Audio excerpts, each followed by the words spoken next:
Điểm mới nhất, đột phá thu hút sự quan tâm của những người làm báo và nhân dân cả nước đối với dự thảo luật báo chí sửa đổi là quy định về tự do báo chí, tự do ngôn luận trên báo chí. Đột phá này gắn liền với quyền con người và quyền công dân. Đây là bước tiến lớn đáng ghi nhận nhất so với luật hiện hành. Luật báo chí thông qua lần này quy định rất là cụ thể, rất là rõ ràng,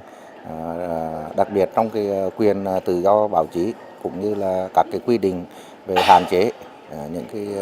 điều cấm cũng như là các cái vấn đề về tiếp cận đối với cái luật báo chí rất là dễ hiểu cũng như là rất là rõ ràng, rất là minh bạch. Cái đổi mới mà quan trọng nhất là được tiếp cận tất cả các cái loại hình báo chí, được tự do hoạt động các cái báo chí. Quyền tự do ngôn luận, quyền tự do báo chí lần này thì được trong luật được quy định rất là rõ.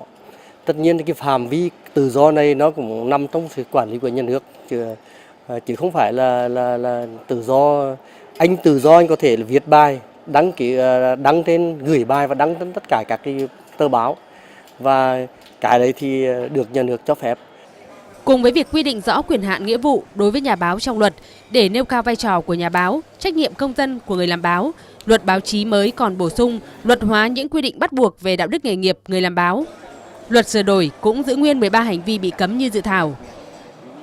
Dự thảo luật báo chí sửa đổi kỳ này thì có rất là nhiều cái điểm mới, và đặc biệt là những cái điều mà cấm mà thông thường thì người ta vẫn quan niệm là báo chí thì là hay thích đưa những cái mà mang tính giật gân,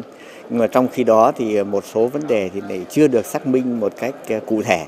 mà cũng đã đưa, nên vì thế nên là cũng có những cái mà trong luật báo chí kỳ này là phải xác định rõ những cái điều cấm đó. Cái quy định về điều cấm trong dự thảo luật báo chí lần này thì trước đến nay cũng đã có thực hiện, cũng đã có triển khai.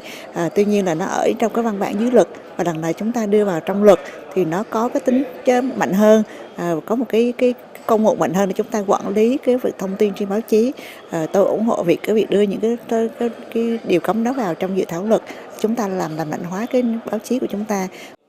Luật báo chí được Quốc hội thông qua và có hiệu lực thi hành từ ngày 1 tháng 1 năm 2017. Đây là một hành lang pháp lý thuận lợi cho báo chí, cho các nhà báo hoạt động và thực hiện quyền tự do ngôn luận của mình trên báo chí. Hiện nhà nước cũng đã có hệ thống pháp lý hoàn chỉnh hơn để thực hiện chức năng quản lý, đảm bảo sự ổn định xã hội, cũng như tạo điều kiện để báo chí hoạt động tốt hơn trong giai đoạn mới.